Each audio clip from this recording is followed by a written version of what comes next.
नमस्कार, सुबह की बड़ी खबर आप देख रहे हैं और आपके साथ मैं हूं पुनीत। खबरों की शुरुआत करते हैं और सबसे पहले बात करते हैं उज्जैन की, जहां से बड़ी खबर मिल रही है। यहां के जीवाजीगंज थाना इलाके के कामदारपुरा में पुलिस कर्मियों से बदसलूकी का मामला सामने आया है। कंटेनमेंट एरिया में लोग घर से बाहर निकल रहे थे। पुलिस ने जब इसका विरोध किया, इनको रोकने की कोशिश की, तो उनके साथ बदसलूकी की गई। पुलिस ने बदसलूकी कर रहे लोगों का वीडियो भी बनाया।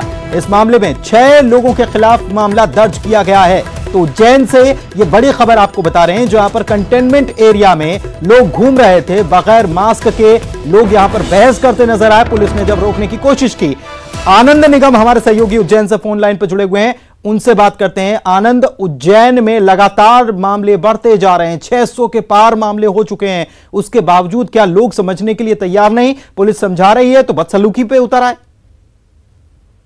देखिए, मामला कामदारपुरा का है और वीडियो जब सामने आया उसके बाद दिखाई दे रहा है कि किस तरह से लोग, एक दो नहीं बल्कि तकरीबन 10 से अधिक लोग हैं जो एक ही जगह पर इकट्ठा हैं, जो उसमें से एक ने भी मास्क मुंह पर लगा के नहीं रखा है। सीधा सीधा जो है, जो प्रशासन ने जो नियम किए हैं उसका उल्लंघन करते हुए साफ नजर आ रहे हैं। इसके अलावा जब पुलिस समझाने जाती है तो ये सभी लोग उन पर ही, उनके साथ यहाँ पर बदसलूकी करते हुए दिखाई देते हैं। ऐसे में फिलहाल पुलिस ने 6 लोगों के खिलाफ मामला दर्ज किया है। लेकिन जिस तरह से ये सभी लोग समाज के दुश्मन बने हुए हैं, ऐसे ही ये लोग हैं जो लगातार यहाँ पर उज्जैन में संक्रमित मरीजों की संख्या बढ़ा रहे हैं। और लगातार जब मामला दिखाई दे रहा है कि 600 के पार यहाँ पर संक्रमित मरीज है, ऐसे में प्रशासन अपनी ओर से सख्ती बरत रहा है। लेकिन जब इस तरह के लोग सामने आ रहे हैं तो ये लोग समाज के दुश्मन बने हुए हैं और दूसरों को भी संक्रमित करते हुए नजर आ रहे हैं। ये बहस करते हुए नजर आ रहे हैं, क्या कह रहे हैं पुलिस से? आखिर पुलिस समझाने की कोशिश कर रही है तो बिल्कुल। देखिए, पुलिस ने लगातार, मगर वीडियो में भी आनंद, आपको रोकना चाहेंगे, आपसे बात करेंगे। मनोज सिंह, एसपी इस वक्त उज्जैन के हमारे साथ जुड़े हुए हैं।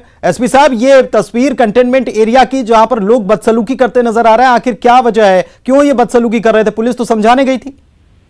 देखिए, पिछले दिनों में लॉकडाउन के उल्लंघन में बहुत ही सख्त कार्रवाई हम लोगों ने किया है जी। पिछले 12-15 दिनों में 2400 मुकदमे भी कायम हुए हैं और लॉकडाउन को हम सख्ती से पालन करने का प्रयास कर रहे हैं। अब हमारा फोकस अंदर की गलियों में भी है, जहां लोग बाहर निकल करके संक्रमण को फैलाने में सहायक हो रहे हैं जी। उसी क्रम में जो हमारा पुलिसकर्मी अंदर की गलियों में गया था इसको पालन कराने, सोशल डिस्टेंसिंग और लॉकडाउन को, तो इसमें कुछ लोग बाहर निकल करके उनका विरोध किए। उस पर हमारी कार्रवाई मैंने एडिशनल एसपी को इंस्ट्रक्ट कर दिया है कि इसकी जांच करो, इस पर कार्रवाई करो जी। किस प्रकार की कार्रवाई, क्योंकि मामला तो दर्ज हो गया है, क्या इन लोगों को गिरफ्तार किया जाएगा? और आगे ऐसे कंटेनमेंट जोन में जहां पर लोग बाहर निकल रहे हैं, और क्या सख्ती दिखाई जाएगी? देखिए, मैं कल शाम में ही सभी थाना प्रभारी की बैठक लेकर के निर्देशित किया है कि जो भी मेन रोड है उसके अंदर गलियों में जाएं, लोगों को पीएस सिस्टम से समझाइश दें, उनको बताएं, संक्रमण की जो सावधानियां हैं उनसे अवगत करावें। उसके बाद भी अगर कोई उल्लंघन करता है उसके खिलाफ हम कार्रवाई करें। एसपी साहब, क्या ऐसी जरूरत महसूस होने लगी है कुछ क्षेत्रों में जहां पर सख्ती बरतने की आवश्यकता है, समझाइश से लोग नहीं मान रहे, ऐसा लगता है आपको? देखिए, पिछले 10 दिनों में हमने काफी सख्ती करी है। उसी सख्ती का परिणाम है करीब 2400-2450 मुकदमे कायम हैं लॉकडाउन उल्लंघन के, और लगातार हम सख्ती कर रहे हैं। और ऐसे क्षेत्र हमने फोकस किए हुए, चिन्हित किए हुए है, जहां और सख्ती करने की जरूरत है वहां भी हम सख्ती करेंगे। लेकिन एक बात एसपी साहब, ये जो कोरोना महामारी है ये संक्रामक है, लोग आखिर क्या वजह आपको लगती है कि लोग समझने के लिए तैयार नहीं? ऊपर से पुलिस जब मदद के लिए या समझाइश के लिए जा रही है, हर तरीके की व्यवस्था लोगों को की जा रही है प्रशासन की तरफ से, पुलिस की तरफ से, लेकिन उसके बावजूद लोग पुलिस से ही बहस कर रहे हैं। यही तो विडंबना है पुलिस जी, यही विडंबना है कि जब तक हमारे बीच में, हमारे आम पब्लिक में यह सावधानी का सबब नहीं आएगा, ये हम सारा प्रशासन, सारा पुलिस दिन रात आपके लिए खड़ा है और आपको संक्रमण से बचाने के लिए हम दिन रात मेहनत कर रहे हैं। आप बिलीव नहीं करेंगे, हमारे सारे पुलिस अधिकारी कर्मचारी दिन रात काम कर रहे हैं अपनी जान को जोखिम में डाल करके। बिल्कुल। इसी क्रम में मैंने सभी को पीएस सिस्टम के माध्यम से लोगों को जागरूक करने का भारी प्रयास किया है और लगातार हमारा अभियान वो चल रहा है जी। अब लोगों को समझना पड़ेगा कि अब हालात ऐसा है कि खुद अपने पे ध्यान रखें, खुद सोशल डिस्टेंस मेंटेन करें।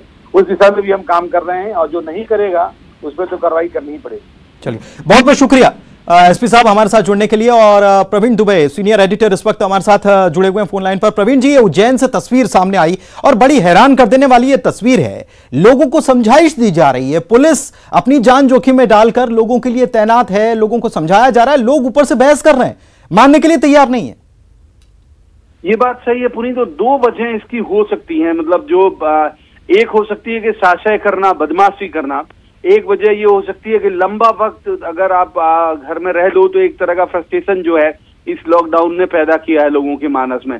ये जो उज्जैन वाला मामला है, जैसे भोपाल से भी कुछ खबरें इस तरह की आती हैं बाकी शहरों से, वो फ्रस्ट्रेशन की होती है। जो उज्जैन वाला जो मामला है वो पहली श्रेणी का है, जो साशय टकराव की स्थिति दिख रही है जिस तरह से वीडियो में दिख रहा है, और उस शहर में जो लगातार संक्रमित हुआ, जहां मौतें बहुत हो रही, तो वहां तो जाहिर सी बात है कि पूरे लोगों को ये एक राय होके और इस तरह से रहना होगा कि जो भी सावधानियां बरती जानी जरूरी है वो बरती जाएं। लेकिन उज्जैन में ऐसा लग रहा है, इस वीडियो के जरिए भी दिख रहा है, एक दो बार और भी ऐसी खबर आई कि लोग साशय जो है वो पुलिस से टकराने की कोशिश कर रहे हैं, जो बेहद गलत है, क्योंकि ऐसे में उज्जैन का संक्रमण का जो रेट है वो और भी ज्यादा बढ़ सकता है। पुनीत प्रवीण जी, एक बात और, अगर भोपाल और इंदौर के बाद अगर कोई शहर, किसी शहर की बारी आ रही है कोरोना के संक्रमण के मामले में, तो वो उज्जैन है। 600 से ज्यादा यहां मामले सामने आ गए, मौतों की स्थिति भी यहां पर बहुत ज्यादा है। इसके बावजूद कंटेनमेंट क्षेत्र में इस प्रकार से अगर लोग साशय या जानबूझकर पुलिस से उलझना चाहते हैं, तो फिर क्या सख्ती दिखाने की जरूरत है? अभी लगता नहीं है कि पुलिस अभी समझाइश दे रही है, लोगों को समझा रही है, लेकिन लग रहा है कि लोगों को कहीं ना कहीं किसी स्तर पर तो सख्ती की जरूरत महसूस भी होने लगी। अब बिल्कुल है पुनीत, बिल्कुल। अब आप देखिए कि जब सरकार क्या सोच रही, सरकार ने कलेक्टर, एसपी और नगर निगम कमिश्नर क्यों बदले? सरकार ये सरकार के दिमाग में इत्मीनान हुआ होगा कि इन तीनों ने अपना अपना रोल ठीक से प्ले नहीं किया। कलेक्टर रोक नहीं पाए, एसपी सख्ती नहीं कर पाए, और नगर निगम कमिश्नर जो है वो ठीक से सैनिटाइज नहीं करा पाए, लोगों को सोशल डिस्टेंसिंग नहीं सिखा पाए, या बुनियादी चीजें नहीं दे पाए। तो जब गवर्नमेंट ही मान रही है उनको हटाने का मतलब यही है, तो जो नए लोग भेजे गए, इसका मतलब है कि नए लोगों को ये एक तरह से अप्रत्यक्ष समझाइश के साथ भेजा गया कि करिए सख्ती, आप किसी भी तरह से रोकिए, लेकिन रोकिए उज्जैन को संक्रमित होने से। और मुझे लगता है कि पुलिस को बिल्कुल सख्ती करनी चाहिए अब, और ऐसे लोग समझाने के बाद और ऐसे वीडियो वायरल करने चाहिए पुलिस को खुद। जो साशय नहीं मान रहा हो, इनकी रिकॉर्डिंग करानी चाहिए, इनको एक्सपोज करना चाहिए कि ये लोग हैं जो जानबूझ के जो लॉकडाउन का उल्लंघन कर रहे हैं, जानबूझ के एक तरह के कोरोना के प्रसार का वाहक बन रहे हैं। पुनीत, एक बात और प्रवीण जी, कि जिला प्रशासन की तरफ से अपनी तरफ प्रयास लगातार किए जा रहे हैं, ये वीडियो भी बनाया गया ताकि पता चल सके, बात बिल्कुल सही है।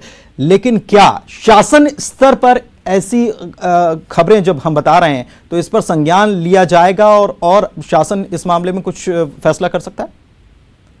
हालांकि शासन संज्ञान लेगा, इस पे थोड़ा मुझे डाउट है, क्योंकि वो जिले पे ही छोड़ देंगे। उज्जैन कलेक्टर, उज्जैन एसपी और उज्जैन के जो नगर निगम कमिश्नर है उनकी जिम्मेदारी कर दी जाएगी हर मसले में। इस समय तो शासन जूझ रहा है कि कैसे करके लॉकडाउन खोला जाए, क्योंकि डबल प्रेशर है, उसके ऊपर व्यापारी नाराज हैं, लोग और भी है, फ्रस्ट्रेशन लोगों का बढ़ते जा रहा है। लंबा लॉकडाउन होता है तो घरों में रहते रहते हताशा घर कर जाती है। कई तरह की घटनाएं सुसाइड की कल इंदौर से भी आई, और भी जगह से लोग आ रही है, लोग परेशान हो रहे हैं। तो प्रशासन तो अभी बुनियादी जो मुश्किलें हैं उनमें उलझा हुआ, और कैसे जनजीवन सामान्य हो उसमें उलझा हुआ है।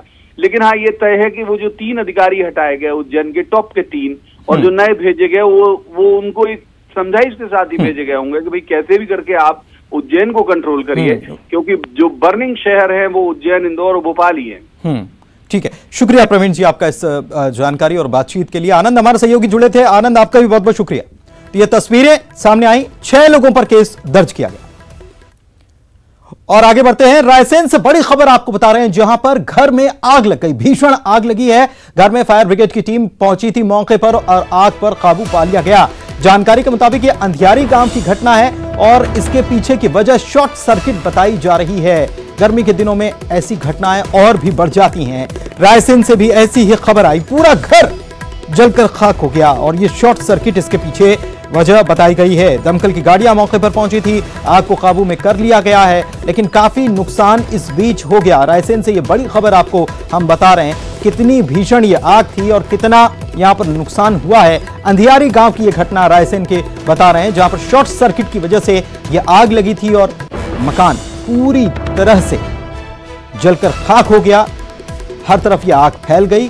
भीषण गर्मी और नौतपा के दिन चल रहे हैं और शॉर्ट सर्किट इस आग की वजह बताई जा रही है कि और शॉर्ट सर्किट की वजह से ये आग लगी थी घर में और पूरी तरह से आप तस्वीरों में जैसे देख पा रहे हैं कि कितना ज्यादा नुकसान इस आग की वजह से हुआ है। हालांकि फायर ब्रिगेड को मौके पर जब बुलाया गया, फोन पर खबर की गई तो फायर ब्रिगेड तुरंत मौके पर पहुंची। फायर कर्मचारियों ने इस आग को काबू में तो कर लिया, लेकिन अब नुकसान काफी इस आग की वजह से हो गया। रायसेन से खबर।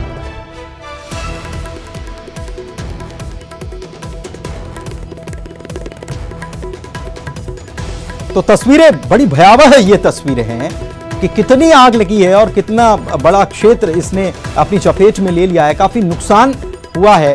अंधियारी गांव की ये घटना है, रायसेन से ये खबर आपको दिखा रहे हैं। और ये तस्वीर जो आई है ये बता रही है कि काफी नुकसान इस आग की वजह से हो गया। रायसेन में एक घर में ये आग लगी थी और वजह शॉर्ट सर्किट बताई जा रही है, जिसकी वजह से ये आग लगी और फैलती चली गई। फायर ब्रिगेड को खबर की गई, इत्तला की गई, फायर ब्रिगेड आई, दमकल कर्मियों ने इस आग को काबू में किया। लेकिन जब तक इस आग को काबू में किया जाता, काफी नुकसान इस आग की वजह से हो चुका था। हालांकि गनीमत ये रही, अभी तो जानकारी इस बात की सामने नहीं आई है कि किसी प्रकार की कोई जान की हानि हुई हो, लेकिन काफी सामान जरूर इसमें, माल की जरूर हानि इसमें हुई है। अंधियारी गांव की ये घटना है और देवराज हमारे सहयोगी हमारे साथ जुड़े हुए हैं, ज्यादा जानकारी उन्हीं से लेते हैं। देवराज, कितना नुकसान हुआ है, क्या किसी की जान की भी हानि हुई इसमें? हेलो देवराज, आपको आवाज आ रही है? पुनीत जी, देर रात्रि की यह घटना है। रायसेन के गिरदगंज के अंधियारी ग्राम की यह घटना है। अचानक घर में आग लग गई थी, जिसमें करीब भूसा सहित घर का सामान जलकर खाक हो गया है। तो मौके पर पुलिस फायर ब्रिगेड ने जाकर आग पर काबू पाया है, जो एक बड़ी घटना होने से बची। नुकसान कितना हो गया? जी बिल्कुल, करीब वहाँ पर जो भूसा और घर में जो भी उनके सामान रखा हुआ था खाने पीने का, ये सारा जलकर खाक हो गया। घर के लोग क्या सभी सुरक्षित हैं और प्रशासन की तरफ से क्या मदद की जा रही है? जी बिल्कुल, इसमें आग में जनहानि तो बिल्कुल नहीं हुई है, क्योंकि मौके पर पुलिस प्रशासन एवं दमकल की टीम पहुंच गई थी वहां पर और आग पर काबू पा लिया था। इसके बाद आग को गांव में फैलने से रोक दिया था। शुक्रिया देवराज आपका इस जानकारी। तो रायसेन की ये तस्वीर अंधियारी गांव की, जहां पर एक मकान में आग लगी, शॉर्ट सर्किट की वजह से यह आग लगी थी और काफी नुकसान, यहां पर घर का सामान जल गया, भूसा था, इसकी वजह से आग फैलती चली गई। पुलिस और दमकल कर्मी मौके पर पहुंचे थे और आग को काबू में कर लिया गया है। और यहां रुक रहे हैं एक ब्रेक के लिए, जल्द लौटेंगे कुछ और खबरों के साथ, बने रहिए। ब्रेक के बाद आपका स्वागत है। मध्य प्रदेश में मंत्रिमंडल का विस्तार जल्द ही हो सकता है। कल बीजेपी दफ्तर में इसको लेकर अहम बैठक भी हुई थी। इस बैठक में सीएम शिवराज सिंह चौहान, वीडी शर्मा, सुहास भगत शामिल हुए। बंद कमरे में तकरीबन 1 घंटे तक नेताओं के बीच इसी मसले पर मंथन चलता रहा। यह भी कहा जा रहा है कि मंत्रियों के नाम की सूची पर चर्चा हुई है। वहीं खबरों के मुताबिक बीजेपी नेताओं की आज भी बैठक हो सकती है।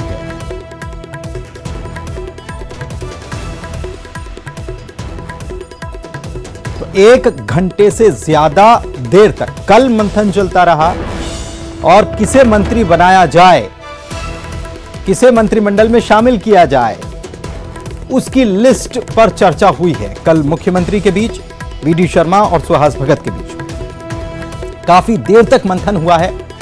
मंत्रिमंडल विस्तार को लेकर जो रूपरेखा तैयार करनी है कि किसे शामिल किया जाए, सिंधिया खेमे के कितने मंत्री होंगे, साथ ही जो सीनियर विधायक हैं उनको भी लेना है, बीजेपी के जो सीनियर विधायक हैं उनको भी मंत्रिमंडल में शामिल करना है।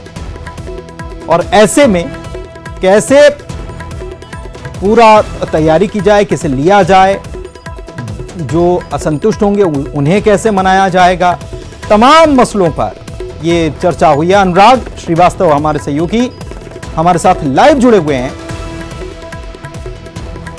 उनसे बात करते हैं और उनसे अनुराग से जानकारी लेते हैं कि क्या आज भी बैठक हो सकती है। अनुराग, बैठक में कौन कौन शामिल हो सकता है, कब तक इसे इस जो मंथन चल रहा है इसे अब अमली जामा पहनाने की बारी है, तो कब तक ये सब हो जाएगा? देखिए, मंत्रिमंडल विस्तार को लेकर कल ये बैठक हुई थी और उस बैठक में तो इस बात को लेकर चर्चा हुई कि मंत्रिमंडल में कितने सदस्य शामिल होंगे। खुद मुख्यमंत्री शिवराज सिंह चौहान इस बैठक में शामिल हुए थे और प्रदेश अध्यक्ष वीडी शर्मा और सुहास भगत के साथ ये मंथन किया गया था। तो आज ये बैठक मंथन किया गया था। तो आज ये बैठक फिर होने की खबर है, क्योंकि अब ये इस बात को लेकर भी अटकलें लगाई जा रही हैं कि अगले 2 से 3 दिन के अंदर मंत्रिमंडल विस्तार को लेकर आखिरी रूप दे दिया जाएगा। मुख्यमंत्री आज भी बैठक करेंगे और उसके बाद जो है सूची वो है बीजेपी पार्टी हाईकमान को दी जाएगी। मुख्यमंत्री के आज पार्टी अध्यक्ष जेपी नड्डा से भी मुलाकात बातचीत करने की खबर है। अब पार्टी इस कोशिश में लगी है कि जल्द से जल्द मंत्रिमंडल का विस्तार कर लिया जाए और इसकी सुगबुगाहट अब तेज हो गई है।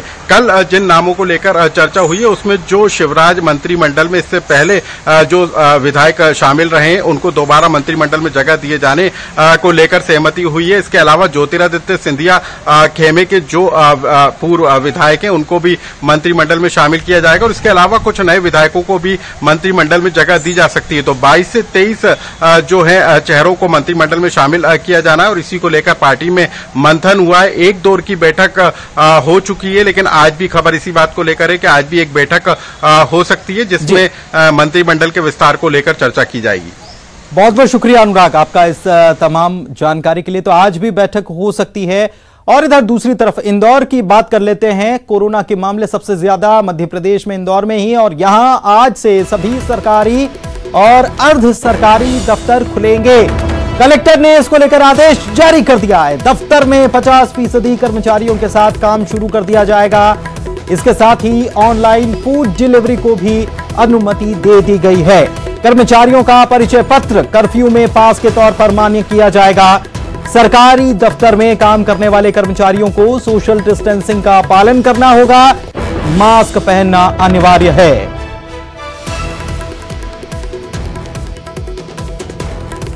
और इंदौर चलते हैं। अरुण हमारे सहयोगी हमारे साथ जुड़ चुके हैं। अरुण, इंदौर में आज से सरकारी अर्ध सरकारी दफ्तर खोलने की तैयारी है।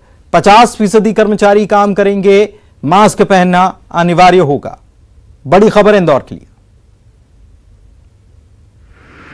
बिल्कुल, देखिए 2 महीने बाद ये ऑफिस खुल रहे हैं। इसमें सरकारी ऑफिस और अर्ध सरकारी ऑफिस हैं। इसके अलावा जो नॉन बैंकिंग सेवाओं के ऑफिस हैं वो भी इसमें खुलेंगे। साथ ही जो चौथरा मंडी है वो भी खोली जा रही है। उसमें आलू प्याज और लहसुन की खरीदी बिक्री होगी। तो तमाम हलचल आज इंदौर में बढ़ जाएंगी और आज से कारोबार भी यहाँ शुरू हो जाएगा। तो ऐसे में अब कहा जा सकता है कि इंदौर में अब धीरे धीरे रफ्तार इंदौर पकड़ेगा। आर्थिक राजधानी है मध्य प्रदेश की, लेकिन दूसरी ओर कोरोना का संक्रमण भी लगातार बढ़ता जा रहा है। 79 नए मामले सामने आए हैं पिछले 24 घंटों में। अब ये आंकड़ा 3182 पर ये पहुंच गया है। तो लगातार मामले बढ़ते जा रहे हैं। साथ ही पिछले 24 घंटों की अगर बात की जाए तो 836 सैंपलों की जांच की गई, जिसमें 749 सैंपल नेगेटिव आए हैं और 79 सैंपल पॉजिटिव आए हैं। तो ऐसे में आप समझ सकते हैं कि लगातार कोरोना का संक्रमण बढ़ रहा है, लेकिन जब ये हलचल बढ़ेगी तो और खतरा बढ़ेगा। लेकिन लोगों को सोशल डिस्टेंसिंग का पालन करना होगा, मास्क लगाना होगा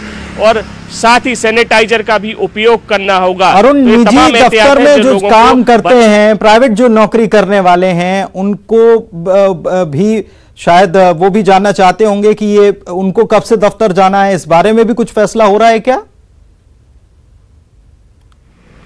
देखिए, कलेक्टर का कहना है कि धीरे धीरे इंदौर को खोला जाएगा। तो अभी सरकारी, अर्ध सरकारी और नॉन बैंकिंग सेवाओं के जो ऑफिस हैं उनको खोला गया है और धीरे धीरे अब निजी दफ्तर भी खुलेंगे, क्योंकि निजी दफ्तर भी यहाँ पर इंदौर में बहुत सारे हैं जिनको खोलने की आवश्यकता है। और आर्थिक राजधानी होने की वजह से तमाम आर्थिक गतिविधियाँ इंदौर से चलती है, इसलिए निजी दफ्तर भी अब कुछ दिनों बाद खोल दिए जाएंगे। चलिए, बहुत बहुत शुक्रिया अरुण आपका इस तमाम जानकारी के लिए। तो अरुण जानकारी दे रहे थे कि सरकारी दफ्तर, अर्ध सरकारी दफ्तर तो खुल ही चुके हैं। आज से 50% कर्मचारियों के साथ निजी दफ्तर भी बहुत जल्दी खोल दिए जाएंगे। भोपाल में टोटल लॉकडाउन के साथ ही आज से कुछ रियायतें भी मिलेंगी। कलेक्टर ने इसको लेकर आदेश जारी किया। राजधानी में बफर जोन को छोड़कर दूसरे इलाकों में आज से बाजार और दुकानों को खोला जाएगा। हालांकि प्रशासन ने इसके लिए समय सारणी जारी की है। इसके मुताबिक ही दुकानों को खोला जाएगा। मसलन मंगलवार, शुक्रवार को सराफा, फुटवियर, जनरल स्टोर, कॉस्मेटिक की दुकानें खोली जाएंगी, जबकि बुधवार और शनिवार को साड़ी, कपड़ा, इलेक्ट्रॉनिक, होलसेल की दुकानें खुलेंगी। सातों दिन निजी बस, taxi, auto rickshaw, e rickshaw बंद रहेंगे। लोगों को अपने वाहन से ही बाजार जाना होगा। इसके साथ ही शहर की सीमा को सील कर दिया गया ताकि शहर से न कोई बाहर जा सके, न ही कोई बाहर से भीतर आ सके। और भोपाल से अगली खबर बता रहे हैं, सीएम शिवराज सिंह चौहान आज भी बैठकों का दौर उनका जारी रहने वाला है। सुबह 11 बजे ऊर्जा विभाग के साथ उनकी बैठक होनी है। दोपहर 12 बजे नर्मदा घाटी विकास और जल संसाधन विभाग के अधिकारियों के साथ वे चर्चा करने वाले हैं और एक बार फिर से शाम 4 बजे कोरोना की समीक्षा बैठक करेंगे।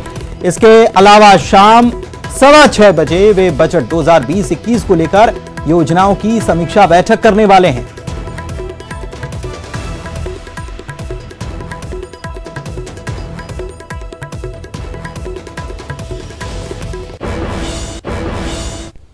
और इसी के साथ इस बुलेटिन में इतना ही। नमस्कार।